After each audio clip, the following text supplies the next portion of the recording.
Na mimi nashangaa nakuta mpaka kuna maseneta umepatiwa kura na watu wako ukawakilisha kwa Senate, unakataa kutupa kura, unakataa kuvote, una abstain. Abstinence is a sign of cowardice. Watu ambao wamepatiwa kura wafanyie wananchi kazi, na unanyima watu ya Nairobi na watu ya Makueni unawanyima kura zao. Sisi tuliona Laikipia gavana wetu, senator wetu Kenywa, Senator John Kenywa, he voted against the impeachment of Governor Sonko.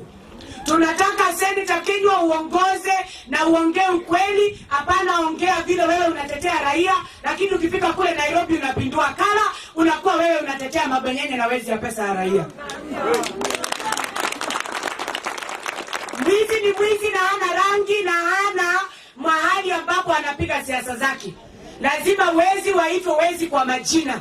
Kama gavana anakula mali ya raia, hapana kuja vijijini unachekelea raia ukisema gavana hafanyi kazi, lakini ile magavana wanaletwa kwenu, mnapoa pesa, mnaanza kurukaruka ukisema ya kwamba anaonewa.